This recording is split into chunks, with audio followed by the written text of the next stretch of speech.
You are now listening to The Project. To The Project. To The Project. Where we stop at nothing to bring you the right facts on health, fitness, and psychology. Featuring some of the world's most experienced professionals so you can learn, lift, and live. With your hosts, Meg, Dr. D, and Mehdi. Wait a minute, so you mean to tell me there's arsenic in my protein powder? It's small amounts, but we all know arsenic can build up over time, definitely cause gut health issues, and it could cause a lot of issues down the road. And it's just, I agree with you 100% that, knowing the source is, pretty much the whole battle, in my opinion. Marketing is so interesting in general. Like, I remember for years in my 20s, I was buying things that said natural on it, all natural, right? And then I read somewhere that, natural doesn't mean organic. And this was sort of at the beginning of people going like, yeah, organic is really different from food that's not organic. And they just sort of tricked us by saying natural. Like, that word meant nothing. All this and more in today's episode. Hey everybody, welcome to this episode of The Project, and today we are going to be talking about supplements with someone who started their own supplement company based off of, you had some autoimmune issues, correct, Shauna, if I'm not mistaken? That's correct. Yep. So many. Plethora. And I'm sure Take your pick. I could talk about a number of them. It's like shuffling cards in a deck. Awesome. I'm sure you're going to jump right into that. Shauna Reiter, founder of Alaya Naturals. I hope I didn't butcher the name. I do that often for some reason the last 3 months. This whole COVID thing, it's got me all messed up. So it's a mind jarble. We have to be very selective about where we put our energy, and the specificity of names, I think, is not a priority. Arose by any other name. I appreciate that. That's got to be on a t-shirt right there. Yeah, I know. I've learned firsthand how important it is to prioritize. I mean, I've been even noticing recently that I'm speaking to fewer friends, and the quality of my conversations with the friends I'm connecting with is so much richer and more textured. And I just think that having to really selectively use our time has been a game changer for myself. I don't know about you, but there just isn't enough brain capacity for everything and everyone. The multitasking has to really be so selective. No, 100%. I'm curious, just that after you said that, because I've been trying to, instead of texting people or going on over here to WhatsApping them and messaging them, I've been trying to call people more, just because I feel like I haven't, like it's easy to send a message now and you don't connect with people on that level where you call them. Do you do that now too? Right. I'm just curious if this is like a weird trend that's going on between people, just because for me, it was like, I want to actually engage with someone from now on. Yeah, I do. I mean, I feel like it's really important to hear people's voices. I mean, I was a former singer and songwriter, so actually, to me, the voice is everything. Having a voice, hearing people's voices. The major issue I have with texting is that it's impossible to really interpret a person's tone. So, you read a sentence and a person might be basically communicating that they're in an absolutely desperate moment and it's a 911 text, and you think that they're like making stir fry and watching Netflix,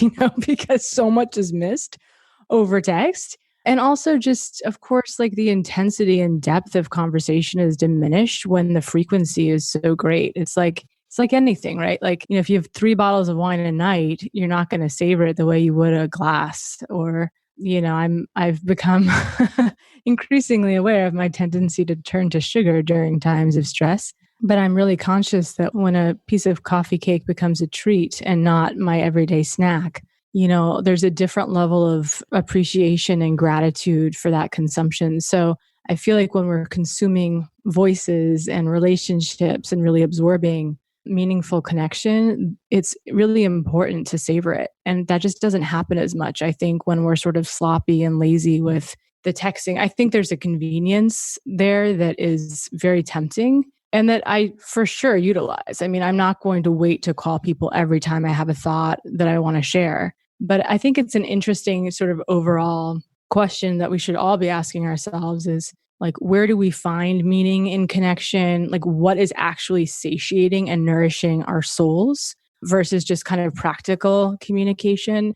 And also, if you happen to have kids, like, what's the model that you are choosing to demonstrate? And I've become increasingly aware of how unconscious I've been with my utilization of the phone. And I've got a 4-year-old, a barely 4-year-old, and a barely 6-year-old, and they are watching me. I mean, my daughter watches the way I part my hair. My son watches the way I talk to my husband. They're just on it, absorbing like sponges. So if every other minute I'm looking down and not up, I feel like the message that I'm giving them is don't be here in this world, in this moment with me. Always be somewhere else, distracting yourself from how you're feeling or what you really want to be doing that's going to serve a longer term goal. So it's not to say I won't text in front of my kids, but I did get on a kick for a period of time during lockdown where I realized that it felt a little bit like survival to be in constant connection with people, but it began to negate my real life, real moment to moment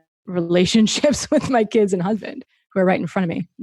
News is a thing too, because people are constantly scanning articles, but how much of that content is really valuable or a source that's well trusted? It makes so much sense, especially going into our talk about supplements and, satiating your body with the right foods and the right supplements, especially nowadays with, come on, everything is kind of engineered in a lab to taste, right, to smell, sort of training us to overconsume in abundance. I mean, let's be realistic. You don't eat a bag of Doritos. If you ate a chip itself or a potato, you can only have so many potatoes. But if you eat a Dorito, you're going to eat a whole bag at times. I mean, at least that's me. Yeah. I mean, they're well, because they literally done studies on, they've got people in a lab saying, oh, it's too crunchy. It's not crunchy enough. It needs more of this zest. It's got not enough of those spices. It's so particularly and intentionally engineered. And so is technology.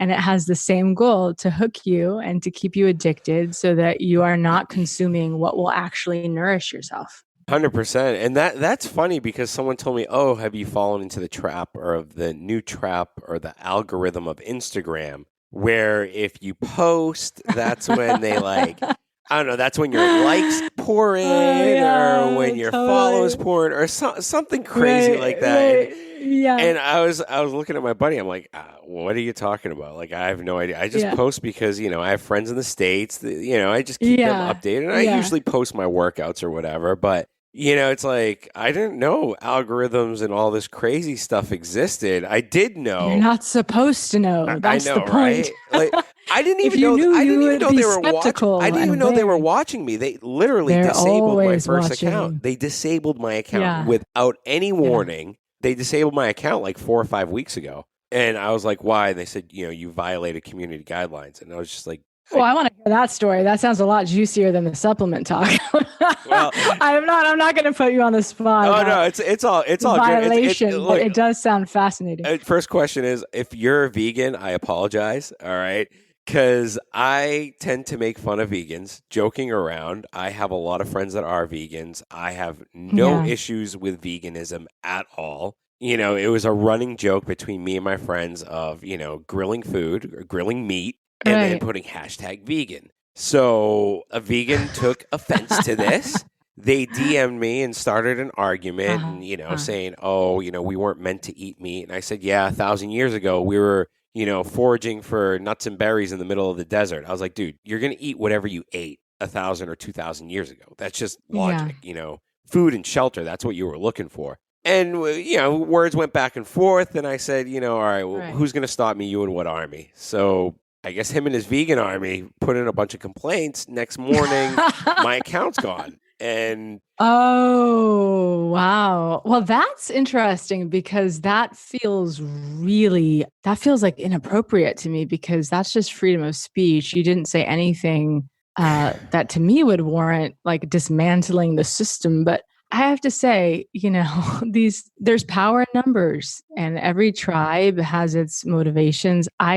I'm not a vegan. I don't eat meat, though. I am a pescatarian who doesn't eat dairy. So I have a particular brand of ridiculous. And I swear by it, by the way. I've never felt healthier or stronger. But I also feel like, maybe at the beginning of time, we were primarily plant-based. And if we came by meat, and that was incredibly lucky, we would enjoy it. And then there would probably be weeks or months where we didn't have access to those food sources. Yep. So our body, my understanding is our digestional tract is actually not necessarily engineered to be metabolizing and digesting meat on a regular basis. But in moderation, in small portions, I think everything is fair game. It's not for me.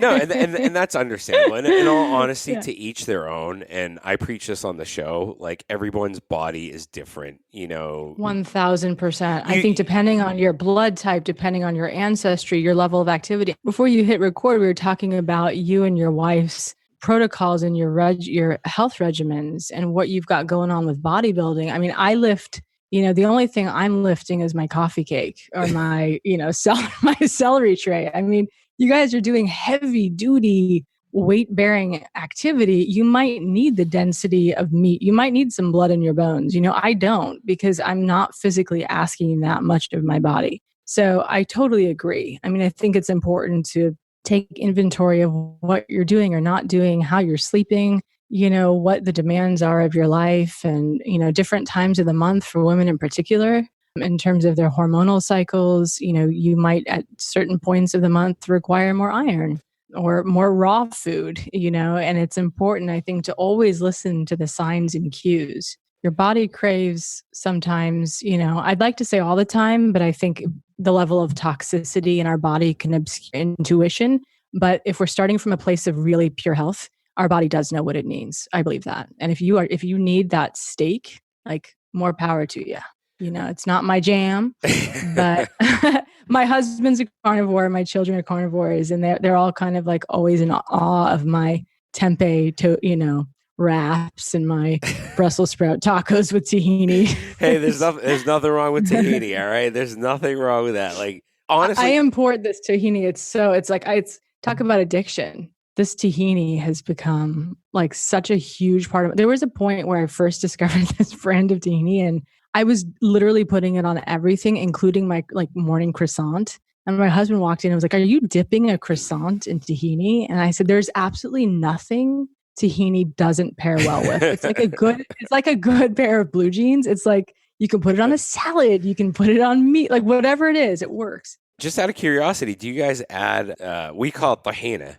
Our pronunciation of it is tahina, not tahini, but tahini is completely American, and I butchered it. Butchered, it's a total. My mother says the same thing. So I'm sorry. It's like fine. Kefir. Like, my girlfriend from Russia is like, it's kefir, or she I don't know how. I still can't remember how to pronounce it correctly.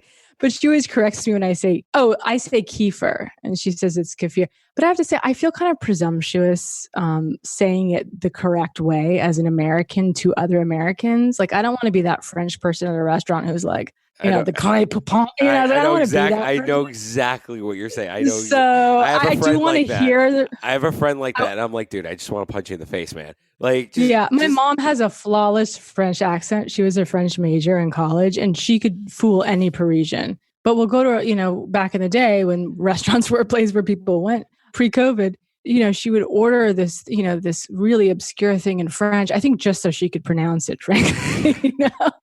But like, part of me, it was just like blushing, going like, oh, this is so awkward. Like, I know you can do it, but don't.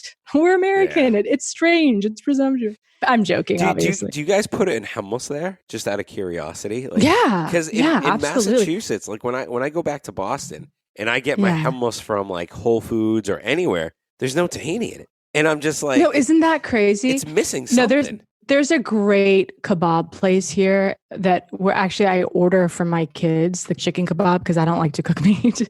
And it's super traditional, and it comes with basmati, saffron rice, really? And the T word. I don't dare pronounce it now after my big monologue. You're totally fine. You're totally fine. And the hummus. It's delicious. It's all delicious. Is it? But it should all go together. Is it like a Lebanese restaurant? I mean, they got kebab. It's pseudo Lebanese. Yeah, okay. It's actually like an Americanized LA, very pretentious version of Middle Eastern, Lebanese. So it's got like, a frittata that has like 15 kinds of zucchini in it, in addition to the kebab. So it's not a traditional Mediterranean restaurant. they've Los-Angelified it.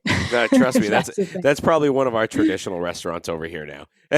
So don't worry about it. Oh yeah, everyone's modernized. Oh yeah. In LA in particular, it's like girls go to a restaurant and they order a salad but they take everything out of it but the lettuce. So it's like just order lettuce or just buy lettuce. It's so much cheaper. Yeah, no, I know. Yeah, no, 100%. So let's dive into your background a little bit. How many autoimmune issues have you faced in your life, and what led you to create your own supplement company? So I was born with a body that for some reason doesn't want to produce a sufficient, I shouldn't say sufficient because I'm sitting here talking to you. It's sufficient enough to keep me alive, but a normal number of white blood cells. So on a scale of like 4 to 11, I'm about a 1.7 in general.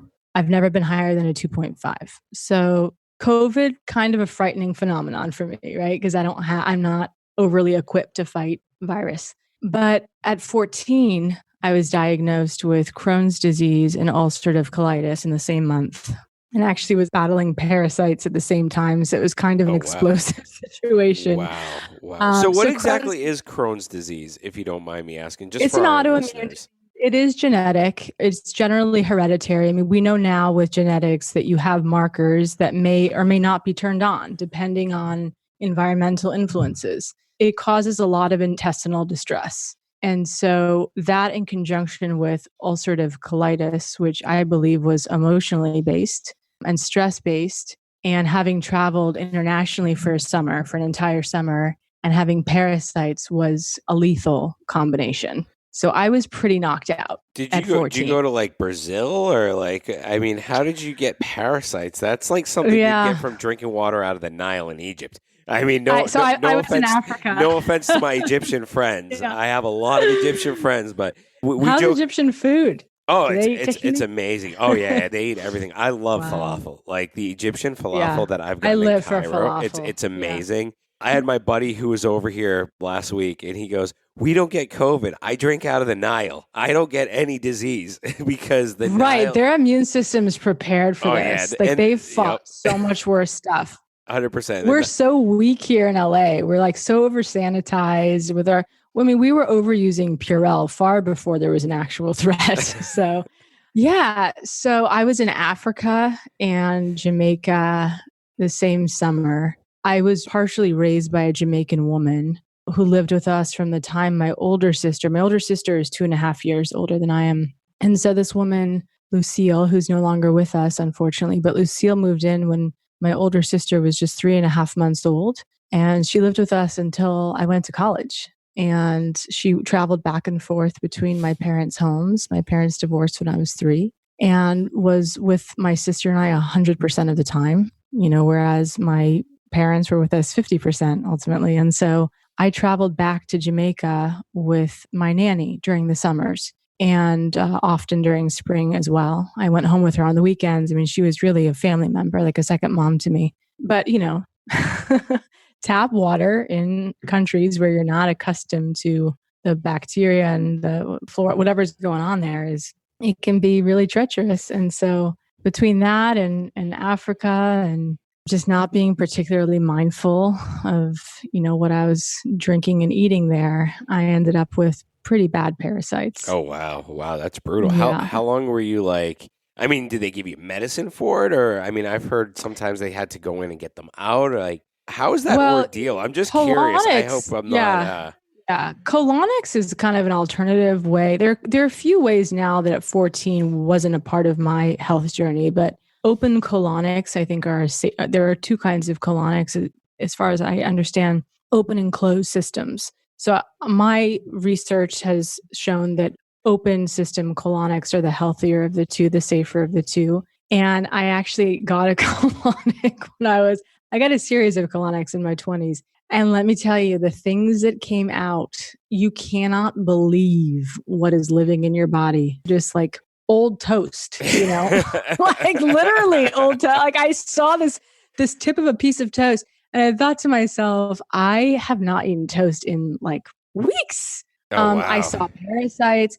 There's also these ionic foot soaks that you can do where you can actually see parasites and other like heavy metal toxins and stuff come out from the bottom of your foot because, the foot absorbs so much. But I took a bunch of just traditional anti-parasitics, and then I also did herbs. I did Chinese herbs and I did Paul Darko. Woodworm is an excellent kind of natural, anti-parasitic. There are a bunch of parasite detoxes that people can do, in addition to traditional methods, but some of them are very stubborn. And I think what was challenging for me at the time is I had multiple influences with similar outcomes. The symptoms I was experiencing from ulcerative colitis were not unlike the ones from Crohn's disease, which of course mirrored the symptoms of parasites. Just a lot of intestinal distress, weight loss, sleeplessness, all of those kinds of things. Wow. So you were essentially kind of battered around in your early days with, battling parasites. And I mean, that's brutal. So, you get through this and you've realized what you put into your body has an effect. Well, that was a huge part of my getting through it.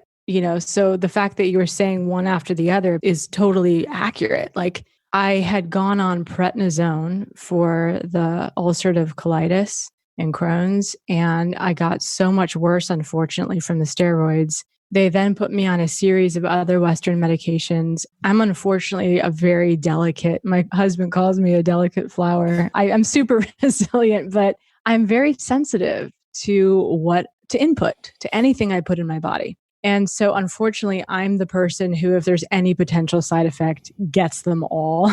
And so that was happening with every medication I took. I eventually, after over a year of alternating between Western medications, got off everything and started from scratch holistically. So I saw a Chinese doctor at the time who gave me herbs. I did acupuncture. I saw a Sikh who gave me homeopathic remedies. And I saw a nutritionist. And the nutrition piece was the piece that felt the most manageable and accessible in some way, because I could easily select and choose what I was putting in my body on any given day, versus with the herbs where it's this kind of abstract pile of roots and, pieces of bark and things. Where it's like kind of hard to identify what you're, consuming. But the food piece was a huge game changer, because I really began to understand the healing properties of food and how essentially food is medicine and can cure a lot of disease. Yeah, no, and that's so true. And I shoot myself in the foot all the time, because I'm like, yeah, what you put into your body has an effect on everything you do, your workouts, your sleep, your everything. And I, for one, know when I eat, for instance, chicken, dairy, certain foods, heavy on carbs, I don't feel good, but I love to do it. Sure, we all do. It's momentary pleasure. Yeah, I love to do it. And I know that red meat for me keeps me going. Literally, I could live off of bone and ribeyes for the rest of my life and not have a problem with it. Right. Whereas, and poultry seems to be problematic. Oh, huge, big time. I don't know if it's just poultry in the Middle East or if it is in the U.S. I'd never really, because when I'm in the U.S., I kind of eat anything and everything because I don't see that food all year. So I can't pinpoint anything. But when I'm here, I can definitely pinpoint the foods that make me feel good, make me feel bad. And, just chicken just does not sit with me for some reason. My hands swell up. My body just gets really inflamed. My joints hurt. And, it just goes to show with what you said, when you can control how you're feeling through your nutrition, it makes a world of a difference. Now, when you got into that piece of your inputs, so to speak, like your foods, everything that's going into your body, how did life change after that? And how did that start you on your journey of creating your own supplements? Sure. So I do want to respond to what you just said, because I think it's important. If something isn't agreeing with you, it could be for a couple of reasons. One is sourcing. And that's why I think you noted that, you don't know if you would have a similar reaction to food in America. And within America, of course, there are multiple ways in which food is sourced, and a lot of ways are not as pure as other ways. And so you might have different experiences, depending on which grocery store you shop at or which butcher you go to. So sourcing is really huge, which is why, and we'll get back to the story of how I started my company, but which is why I am scrupulous about sourcing, okay? Because it does affect your experience with not only metabolizing, but benefiting from or being adversely affected by what you put in your body. The other thing is that, a lot of us don't talk about is that not every healthy thing is healthy for every person. Like you were saying, you could live on ribeye and then maybe that's your jam and that's what fuels your body. And for me, it would knock me out for a month. You might have a sensitivity or an allergy to dairy or to poultry. And so, for one person, chicken might be the best solution for their fatigue. And for another person, their body just may have an inflammatory response. And we know that inflammation is one of the things that cause brain fog and fatigue and, muscle aches and soreness and all of those things. So I crawled out of my sort of teenage despair, but again, so I just also want to note that what changed, you were asking about the physical changes. What changed was not only feeling free of the symptoms, which for me were a lot of intestinal distress. I wasn't digesting food properly, a lot of bloating and gas, a lot of nausea, a lot of pain in my stomach, chronic fatigue, insomnia at the same time, which are kind of like dueling realities that are confusing for people. But you can be sort of brain foggy during the day, but up all night if your body isn't regulated and there's a lot of inflammation. But I also felt a huge shift emotionally and mentally when I changed my diet and began to heal. And, we're now understanding so much more about the microbiome and the gut and how gut health is so responsible for and influences so deeply, our mental health and our state of well-being. But that wasn't as much of a conversation 25 years ago when I was 100%. Really in the depths of my, people just kind of wrote a prescription and there were not a lot of alternative remedies. I had to do a lot of deep diving to understand later on in life, the mental health piece of wellness. And, so to circle back around to your second question, I had 2 children in 24 months. And I had been breastfeeding my first child through a large portion of my pregnancy, gave birth and began breastfeeding my daughter. And within a very short period of time, I recognized how depleted I was. And it had to do with circumstances relating to my pregnancy. We had to move twice. I mean, the second move was while I was in labor. Literally, our house was falling through. The roof was falling through from rain. We moved into an Airbnb and I went into labor that night that we moved into an Airbnb with a couple of bags, packed. So there had been a lot of exhaustion throughout, especially the latter part of my pregnancy, but also just having a 24-month-year-old to be responsible for and then giving birth and wanting to be fully present for both of my babies, took a toll. We also know that, breastfeeding, as miraculous and beautiful as an offering as it is to a child and for a mother as well. I mean, it's a beautiful gift that, for us and an experience for us, it does strip pounds of minerals from a woman's body. And if you're in any way malnourished or undernourished to begin with, the consequences will surface relatively quickly in the way of exhaustion or depression. So I recognized pretty quickly after my daughter was born that I was sliding into a place that I felt would potentially lead to more serious health issues. I had not had that experience after my son, but 2 kids in 24 months, breastfeeding continuously, lots of environmental stress that I was not in control of. And having had a history of, really relying heavily on food as medicine, I decided to start my company. There's more to the story, how these particular books initially wanted to create a line for breastfeeding and pregnant women because that's where I was at the time. I was, a new mom of 2 and breastfeeding, but I realized that I wanted to have a line that could sustain me personally indefinitely. And so my motives were a little bit selfish in terms of wanting to feed myself. But is it selfish to, actually experiment and bring something good and nourishing to the rest of the world? I mean, once you experiment on yourself, aren't we our own best guinea pigs? I always told my kids, I used to coach baseball for 15 years and I always told them, hey, I would never make you guys do something I wouldn't do myself, whether it was a push-up, a burpee, pull-ups, you name it. Whatever I was going to ask my kids to do, I was ready and willing to do with them. So, I mean, I totally get it. And it's awesome when you can come up with a product from something you're trying to nourish your body with. So sorry, I didn't mean to cut you off, but I just think it's great that you did do that. No, I appreciate that. And what you're saying makes total sense. And it's absolutely accurate and on point. And what I developed essentially was a more pure version of my own medicine cabinet, because I wanted to trust what I was putting in my body because I was breastfeeding children. In addition to that, in addition to just being your own best guinea pig in a way, it's really hard to sustain passion about something that you're not really personally invested in, and as a business owner, there's so much to running a business that doesn't relate to the reason why you started the business and the more soulful aspects of what you're trying to contribute and offer.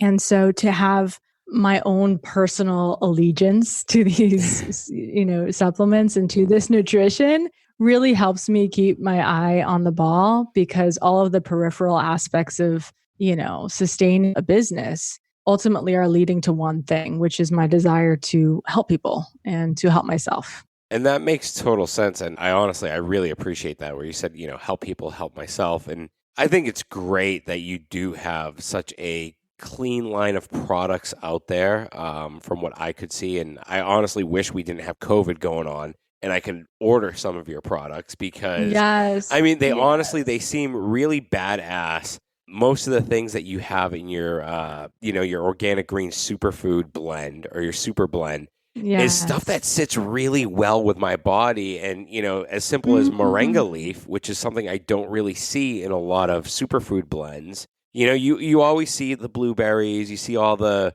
poster boy stuff, but you don't really see some of the, like the dandelion leaf. You don't really see that often. And can you dive into some of the thought process that went behind creating some of these products and the sourcing of it? I mean, I know moringa leaf pretty well, and experimenting on my own body. Do you use it for, I'm just curious, do you use it for energizing effects because of because of your weightlifting? Yes. Yeah. I have. So welcome to being a mother of two small children.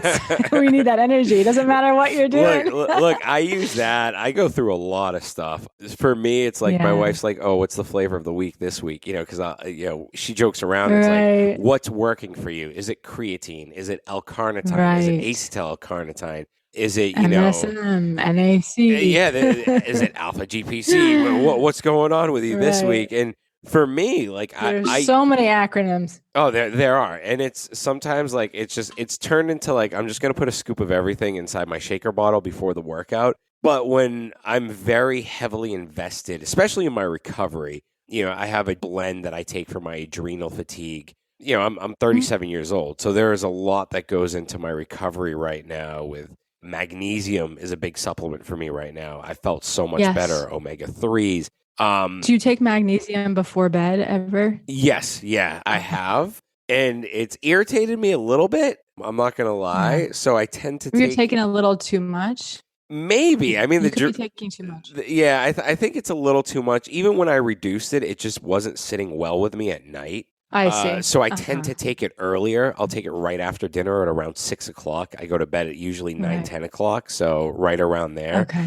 And it's good to see your supplements, because like I said, a lot of them sit well. Like, there are supplements that I see out there that have, especially the nighttime stuff, where they'll have theanine in it. And theanine, it has the adverse effect on me. I'm wired if I have theanine. Right. I'm absolutely wired. And it goes back to what you said earlier. Everyone's body reacts completely different. And, people that take ashwagandha, they'll get the calming effect, and, they'll get that side of it. For me, no, it's the opposite. It's like I had 350 milligrams of caffeine and I can't focus, and just hypertension. Oh, interesting. Yeah, it's crazy. So I try to stay away from that. Ashwagandha is an adaptogen. So the thing with adaptogens is it's responding to where you are foundationally, and everyone has a different starting point. Our foundations are different. Our hormone levels are different. Our cortisol levels. And so the goal of an adaptogen is, it's an herb that tries to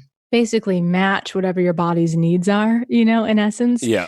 But we all don't know our starting point a lot of the time. And so sometimes we take too much of something or too little, and it's just not respond to what our actual needs are. And it's hard to assess sometimes because, like we were discussing earlier in this conversation, our individual needs vary from day to day and moment to moment. You might respond well to something one day and not well 5 days later. But consistently, there are things that don't agree with your body, and there's a reason for that. So it could be the sourcing also. I mean, we don't have it the absolutely best sources could in be Kuwait. the sourcing. We Right. have some of the cheaper brands in Kuwait. They come here, they sell really expensive. You go onto sites like Labdoor and you check out, their just the brand itself. And I've gone on and usually they've, it's a bunch of fillers. And one of the brands that, one of our big supplement companies here claimed as like, oh, the best omega-3 you can get on the market. I dug a little deeper and find out they were being sued in, California. So it was like for making false claims. Exactly. And it's like when you're getting sued and you're making false claims, then your product's probably not that good. And I chalk it up at the end of the day to to the sourcing factor of it. We were talking about CBD earlier. And I have had good CBD and I have had absolutely horrible CBD. Right. And I think the same goes for ashwagandha. Theanine, I've tried different variations all over the world and it's always kind of had the same effect with me. Sure. Ashwagandha, I had noticed that my testosterone jumped a little bit. I'm smart enough to know when I'm low in testosterone or high in testosterone, if that makes any sense. I can kind of, course, yeah. You're in tune with your body. Yeah, I can definitely feel it. So I'm I sure know your wife can as well. Yeah. But ashwagandha, all those adaptogens can and affect your hormones. So it is important to as people who are not overly informed about supplements to not just kind of self-diagnose and start taking a bunch of stuff. Yeah.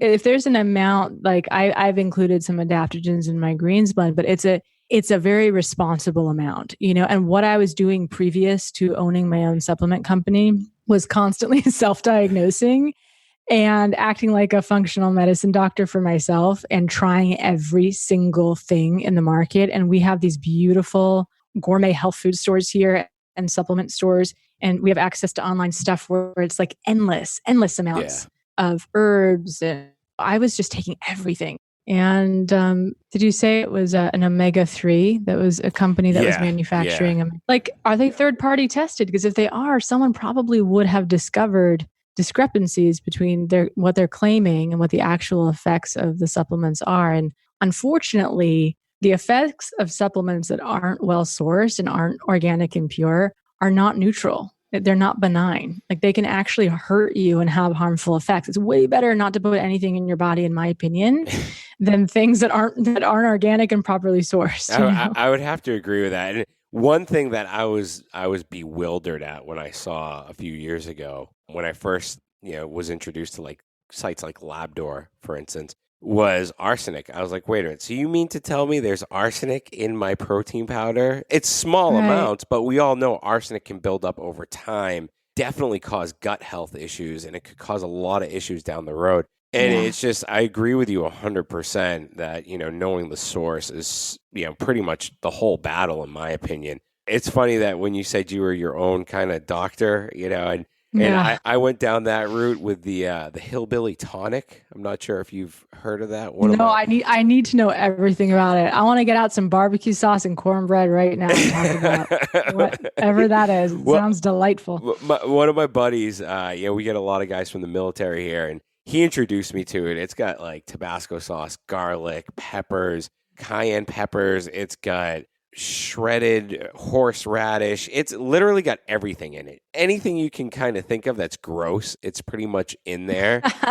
And you put it in a jar and just kind of let it sit for like 3 or 4 days. And, yeah. My first time trying this, I was kind of like, I was like, dude, are you sure? Are you Like, sure they weren't playing a prank on you? I'm starting to I know get Daryl. suspicious here. I know Daryl. Did they tell you to put like a toad's foot in there or something? Like, I don't know. It was pretty nasty. I can't say I felt great drinking it. You know, the whole thing was to drink a shot a day, and Daryl did this. He swears by it. He was it's a natural, basically, it's a homemade natural antibiotic. So let's kill whatever is brewing. whatever's in your body. And he swore by it. He was 58, still bench pressing around 300 pounds. So I was kind of like, all right, this dude's doing something right. Right. I did it for about a week, and I was like, all right, I can't do this anymore. He was doing steroids. Let's be honest. I know, it had probably. nothing to do with the hillbilly tonic. I know, right? No, I'm joking.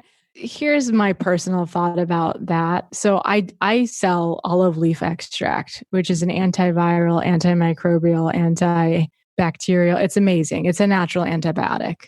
That in conjunction with olive leaf extract, which you can take in capsule form or in a tincture, that will knock a lot out. There's other stuff too. I mean, people take garlic. I'm of the mindset that people probably shouldn't be taking that kind of a brew, that kind of cocktail on a daily basis, because you sort of want to save it for a moment where your body is actually trying to fight something. It's hard. It's hard to know with our immune systems what is too much and what's not enough. But I feel like, like in the same way that we only save antibiotics for a time when we're really not well, when we're not healthy and need to be killing something, we don't actually want to be killing everything in our gut every day. We want to actually, be a little bit more refined with our sensibilities about what we're preserving, what we're not. And so when we actually do throw darts at whatever, intruder or invader is in there, it's responsive.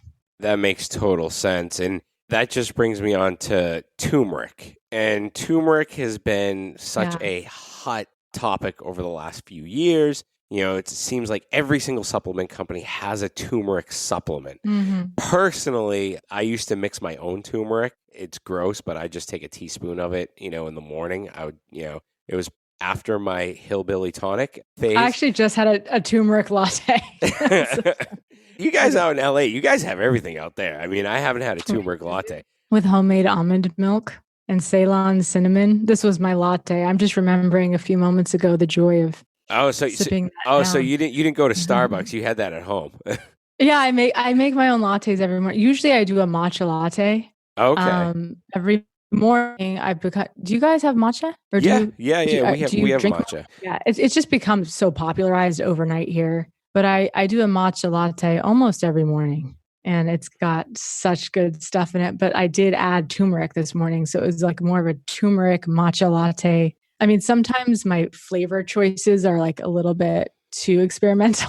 It's like there's just too many flavor profiles in this one beverage, but it's exciting to kind of mix and match. Now, do you feel it? Here's my question to you, because you've experimented a lot on your body. I've experimented a lot, especially with taking supplements also. Do you feel an immediate difference within a few days or a week, or do you feel the difference when you stop taking it? For instance, with turmeric in particular? I'd say with anti-inflammatories such as turmeric and, I don't take turmeric on a regular basis. So first of all, it's curcumin is that, the component of turmeric that is anti-inflammatory. So that's one of the things I sell, right? I sell curcumin.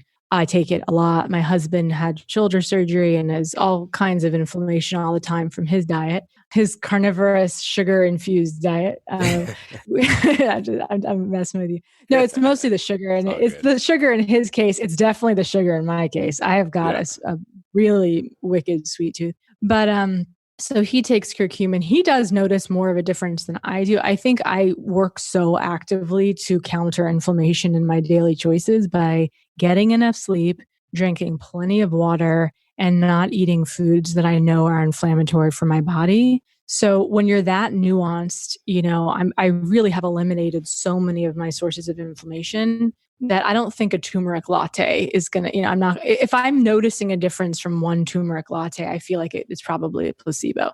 I think it takes probably two weeks minimum to really notice a difference in general with supplementation, unless it's, you're popping an Advil or something, right? But like when it comes to more holistic supplements, it takes a couple weeks. And for me, for sure, yes, I notice more when I'm not taking it, because the new normal becomes like me feeling amazing, right? Like I'm going to be 40 in July. I've never, ever in my life felt better than I feel today. But when I get off track and I stop taking my supplements and I start eating too much sugar and I'm not sleeping great, I know I feel it. I feel it really quickly. You just kind of answered what I was looking for, or I was hoping to hear, actually. Because I was, I supplement with turmeric. It was part of the recovery blend that I was taking over the summer. And, I've been getting hurt a lot the past 6 weeks. And it's because, I've run out, basically. Being in Kuwait with COVID, it's like anything you order from abroad, we were talking about this earlier.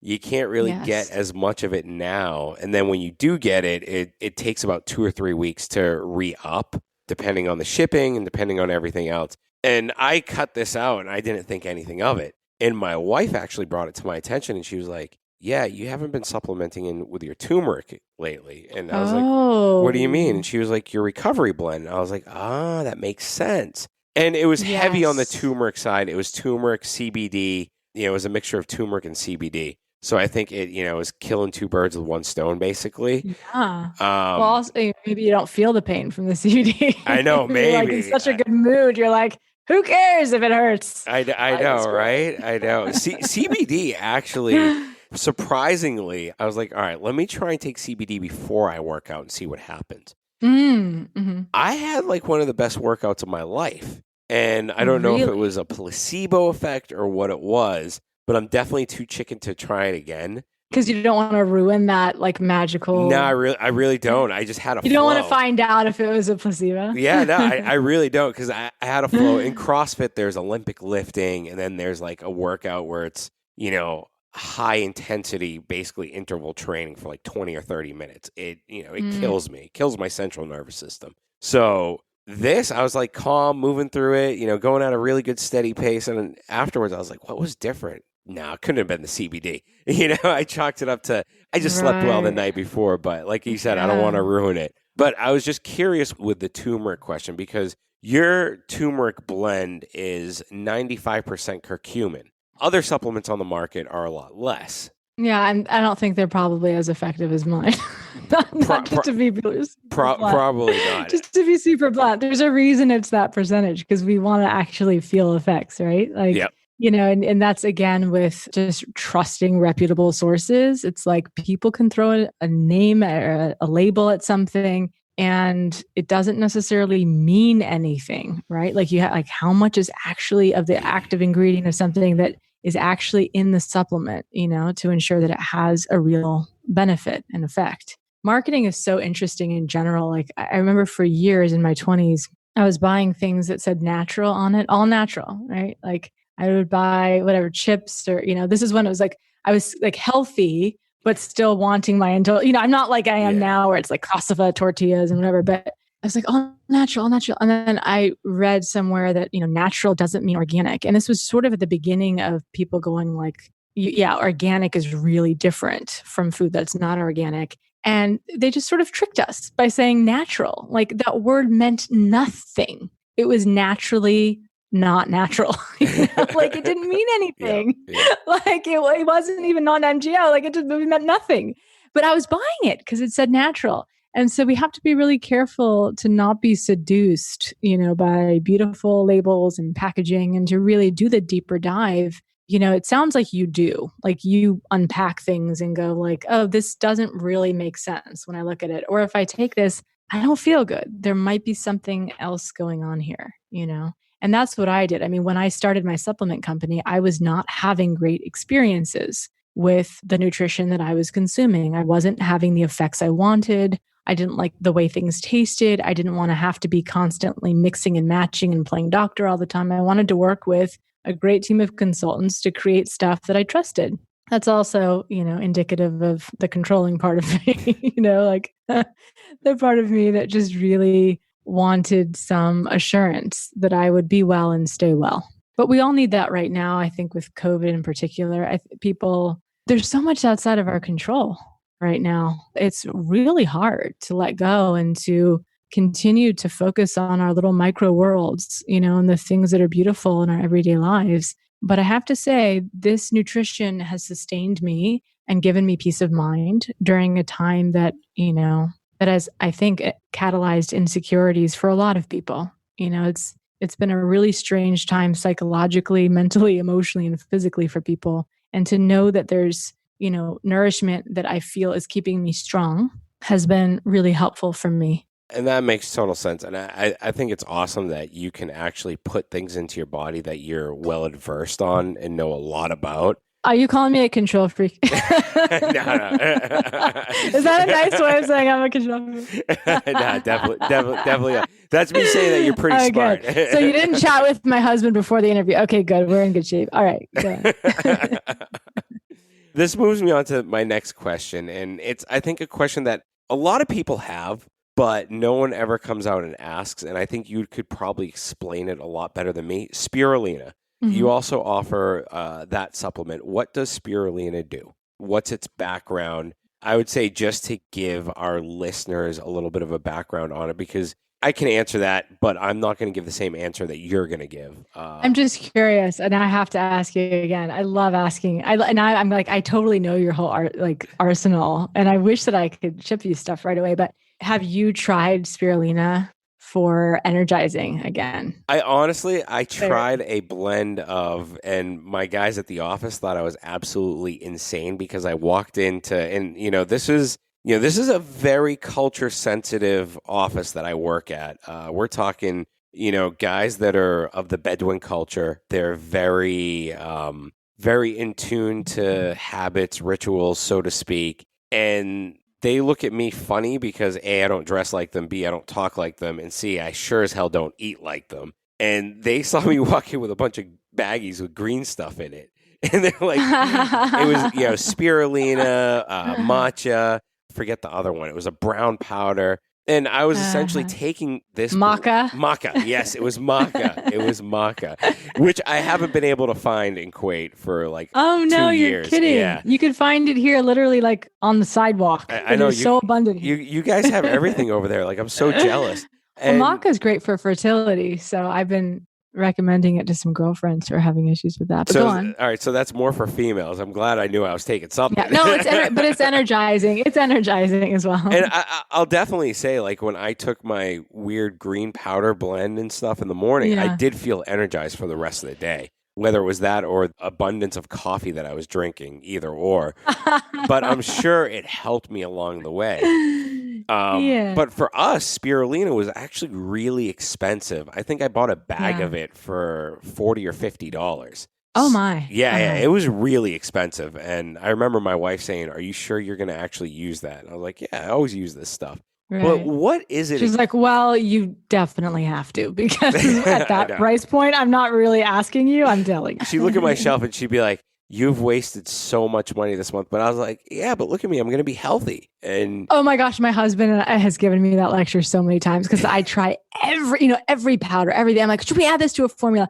I'm in the middle of formulating a bunch of new stuff, including an adrenal and stress support supplement. But because of that, I'm literally trying everything. And he's like, "What are you going to do with the rest of this bottle or the rest of this package?" I'm like, I'm going to wait like a year to throw it away until it expires, so I don't feel like as guilty. Is what I'm going to do.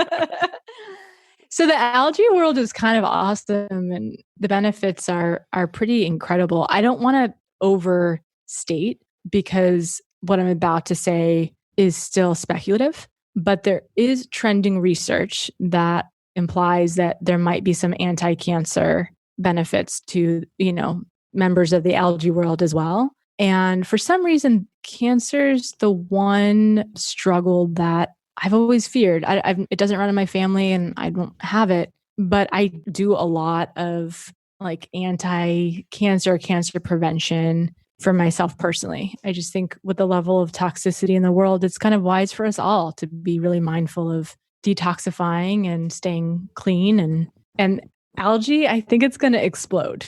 In a couple of years, I think we're going to have a lot more data to support that. But yeah, the energizing piece is huge. I mean, it's funny because you're talking about, did you mention moringa a while back? Yes. Yeah. Which is something that's in some of my supplements. It's also good for breastfeeding, by the way. It's good for, it increases milk production. But yeah, all of these things that my supplements tend to have an energizing effect because as a new mother, that was what I was looking for. And now as a mother of a 4 and 6-year-old, I'm like, oh, I need the adrenal support. Now I need to calm down because I have little rugrats running around teasing each other. I mean, you and I were laughing right before you pressed record because you were handling your son and my daughter had just accidentally split my son's lip open and he was bleeding everywhere. And, my husband was chasing them out of the room so we could chat. So the next round of supplements that I'm working on have to do with supporting thyroid, supporting women's libido, supporting detoxification. So you can tell I'm aging. You can tell now that I'm thinking about all of these next things that are very relevant to me and where I am.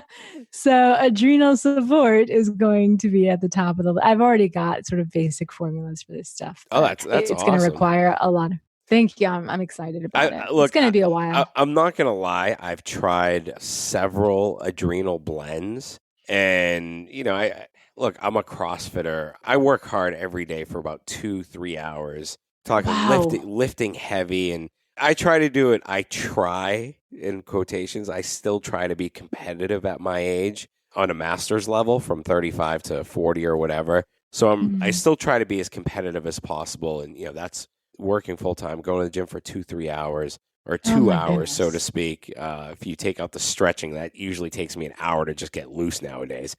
So I mean, I've tried different supplements to sort of stave off the adrenal fatigue that goes on in my body. And, I stuck with it for about 2-3 weeks, but I really didn't find any changes at all. And that was while I was still tracking my HRV. I was tracking my sleep. So I was kind of really on point with everything. I think, it goes, maybe it just didn't work for me, what was in there. I would, like, when you have something put on the market, I'm going to come back on your site and I'll probably check it out and try it. I'm putting together something pretty clever. So I'm sure it will include ingredients that whatever you've sampled doesn't include. But I will also say for you, the key might just be supporting your baseline with organic green super blend kinds of things so that you just don't max out and aren't as crushed, right? So that you don't require as much aftercare. So there are different ways to approach it. I mean, we all want kind of the prevention angle, right? We want to prevent not feeling our best, and then we want to recover and to support ourselves in the recovery process. It just sounds like you might want to emphasize and place more energy on the prevention. Yeah. And then allow sleep and kind of naturally de-stressing to support your body, which they will. Yeah. I mean, I hope it works. I try everything in the kitchen sink sometimes. I throw it at my body. Yeah. I mean, hell, my wife almost killed me when, she saw that a Shauna was being delivered to the house. She's like, what are you? Oh, I'm dying for one. I've been researching. Does your head stick out of it? Because I just don't want to fry my brain. Oh, no. Mine's mine was I bought mine from a store here in Kuwait. It was on the floor. And I said, look, dude, this has been on the floor for 1.5 years. I will buy it off of you right now if you take off about 300 KD, which is the equivalent to $1,000. So I was like, if you can cut the price down to that much, I'll give you the cash right now and I'll buy it. I love it. So the guy goes, let me talk to my manager, whatever, comes back and he goes, all right, we can do that deal. You're right. Amazing. It's been here. Way to make a deal. And, I was like, oh, look, see the rubber's falling off. It was literally stuff that I could fix in a matter of like an hour. So they show up and it's a brand new one that they had in storage that no one knew about. So You're kidding me. Oh my gosh. So I got this awesome infrared sauna. It seats me and my wife can sit in there, not comfortably. Yeah. And not because of her. She's not that big. She's a power lifter, but she's only 57 kilos, so she's still tiny. But well, I don't know what that translates in pounds, but 57 is a small number. Yeah. It's about, I don't know, like 110 pounds maybe. Yeah. Oh my gosh. And she's as mighty as you've described. Yeah. That's incredible. Yeah. I have no excuses. She's got some serious strength, so she's pretty tiny when it comes down to it. And it's infrared sauna, and I swear by it. In all honesty, like I do hot and cold. She almost killed me again when I came home with a steel tub that was fabricated to put next to the sauna so that I could do my ice and cold plunges. I am so glad that you live across the world because we would just endorse each other to do things that would drive our spouses crazy. I literally convinced my husband to get a treadmill, not just any treadmill, this Nordic, really expensive Nordic treadmill that happened to be on sale over the holidays. And, they have a guide with a screen, running with you and all this stuff. And he looked at me and he said, "You know what that treadmill is going to be for you, right?" And I said, "A lifesaver." He goes, "No, a coat rack." And I said, "Come on, give me some credit." I've used it one time. Used it once. Really? 6 months. Yeah. And so that's why I can't push for the sauna. Also, we don't own our home. You own your home, right? So you're able to sort of establish, these things can really have a true residence, a permanent residence. 100%, yeah. Moving a sauna and a treadmill, I feel like could be a real headache.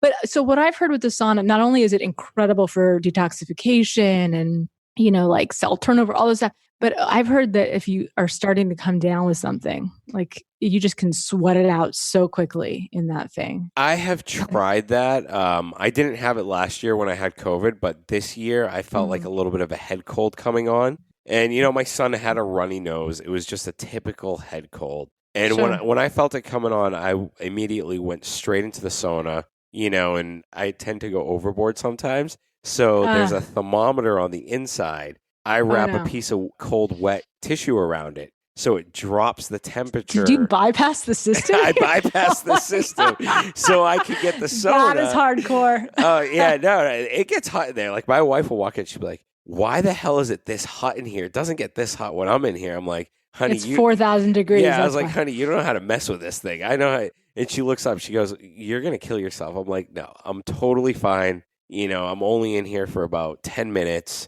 I go between either a cold shower or a cold bath, just because I know bringing my body temperature up that high, I still want to drop it again to kind of get the immune effects on my body and heighten my immune system. They also say that the cold shower is anti-stress. It actually is. Our heater in our pool a few weeks ago, so our water's around 55 degrees, and I've been jumping in it regularly for the past 2 weeks. It's been awesome. To be honest with you, I get out, I'm refreshed. I'm ready to go. It could be 9:00 at night. And I'm just like, wow, I am, and I sleep like a baby. Those two things lately have been helping my body that's been breaking down from the crazy workouts. But sauna, I would definitely say a sauna is a good investment, especially if it's infrared. Well, so I have to hear what happened with your little head cold. Do you feel like the sauna had a good effect? Yeah, I honestly did. I think it didn't hit me. It usually hits me when my son has it, and I did not get hit by it. I didn't have a stuffy nose.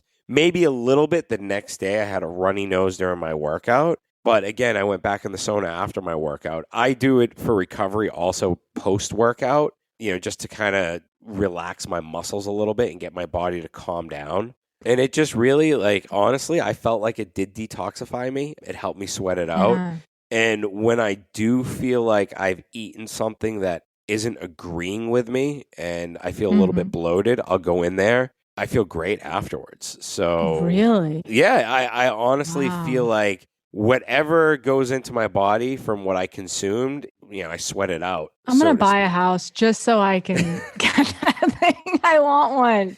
Honestly, it's the best investment, but my wife still yells at me every day, especially because I put it in a bathroom that is used downstairs. So she's like, so we have people coming into our house, not only seeing a sauna, but a big steel tub in the middle of the shower. She's like, they think they're insane. It's like someone wanders in there at a dinner party and just doesn't come out. Yeah. Then you knock on the door. They're like fully detoxed. They've missed the entire dinner. I would totally do that. If I was your guest, I would just disappear. You wouldn't see me. We'd be eating kebab and tahina, and all of a sudden I would be gone. I would have drifted away to that sauna and I would have spent the entire day in there. How amazing. It's funny how many people have come here for a workout and whatever. And I'm like, yeah, dude, make yourself at home. Use the sauna if you want. No one uses it. And I'm like, I think people are scared of it. I have some reservations. I had reservations before I really did the research, just because, first of all, for a lot of people, it's not a pleasant experience. No one likes overheating. But if it's done in a way that is responsible, it should ultimately feel good. I think that you sound to me like a person who doesn't mind being uncomfortable. I do CrossFit. We're uncomfortable all the time when we're working out. Oh my God. I'm so averse to being uncomfortable. I'm so averse to it. I really try to my husband took my kids camping Sunday night, and it was my daughter's first time joining the boys. My son's been camping since he was 18 months old. Wow. And my husband camps with him at least once or twice a month. I mean, they're out there year round in the wilderness. And this was the first time my daughter joined, and I stayed at home. And I have to say, I thought to myself, oh my gosh, this is so incredible. I'm at home alone. And the next day they came back yesterday morning, and my daughter goes, like, don't you want to sleep in the tent with me and daddy and Matt? And I was like, just thinking to myself, no, that sounds so uncomfortable. And my husband's always like, but just for this tiny bit of discomfort, like a sleepless night or whatever it is, like you have this gorgeous raging fire and the views and the canyon and the boulders and we're climbing and there's food roasting. And I'm like, oh, it sounds uncomfortable. Like I can just take a hike during the day.